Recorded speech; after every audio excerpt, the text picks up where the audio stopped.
I never got what I wanted or needed from my parents.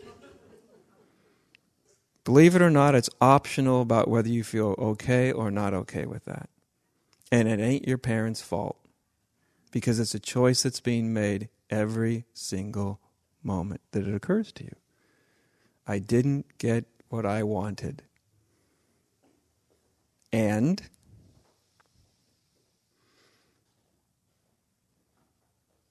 I think I'll make myself feel miserable, upset, resentful, regretful, and rageful about that for the rest of my life. Because that way, I get even. If I make myself drastically miserable, somehow I get even. I win. The most miserable person wins. And what an awful defeat it would be. What an awful, terrible thing it would be for me to let go of that. You can't let go of what happened, can you? Whatever happened, happened. Maybe you did or didn't get your needs met. You can't change that, and nobody can change that for you. But since that isn't now,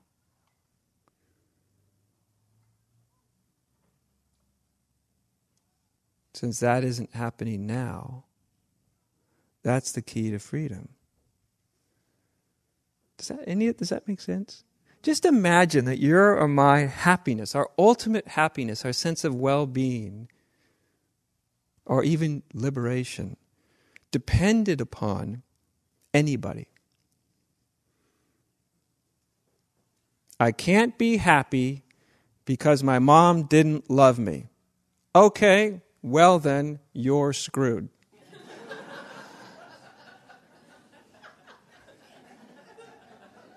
If that's what's true, and if she didn't love you, you can't change that, can you? You can't go back. There is no time machine.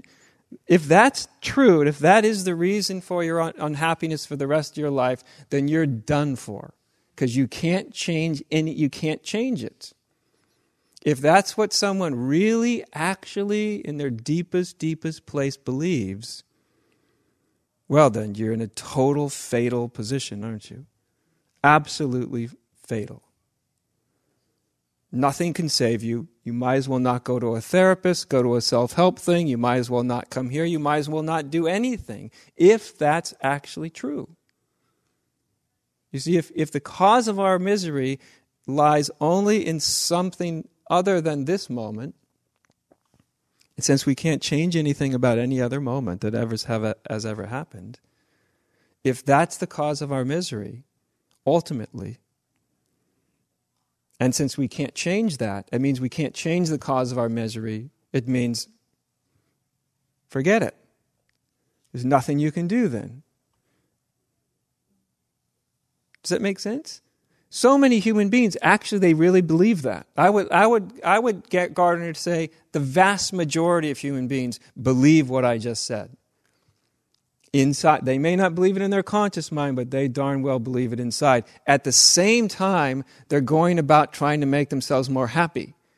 But their belief says, I can't be happy because of what happened. I can't be, but I'm going to spend my life trying to do something that I don't believe I can do because the cause of my misery is back there. It's some other moment than this moment. Do you see how contradictory it becomes? How much suffering there is in it? How much sorrow there is in it?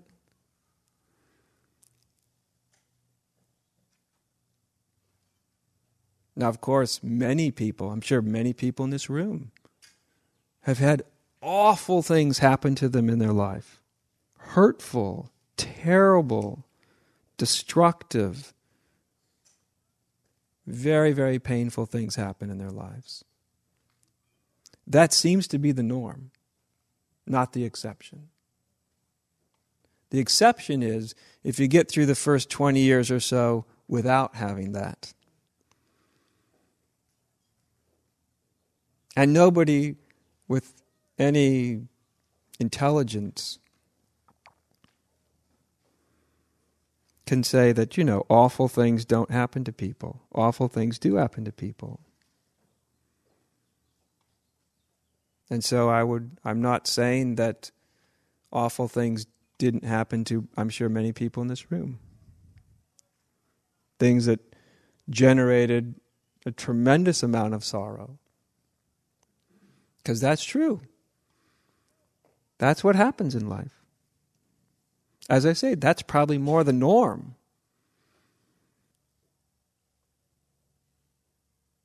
But if the events of our life were the sole reason for our unhappiness, then we're stuck.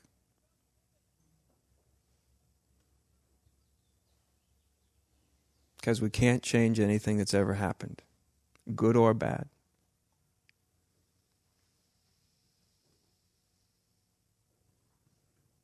But what we can do is stop telling ourselves whatever we're telling ourselves about the past or the present that causes us to suffer. Does that make sense? That is the key. That's the liberating fact. That one thing, if you see the thing that's making me, the suffering may have got started long ago, the groove of it, the conditioned tendency may have gotten started, and it may have continued up in my life till this moment, and it may have basically operated on automatic pilot without my conscious consent up till this moment. But at a certain moment we realize I start to see that those choices to suffer that I might have made completely unconsciously, now I see them, and now I'm seeing that I'm making them consciously. I see them.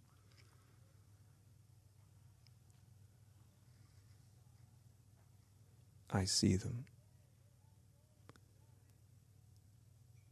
And you can watch them happen.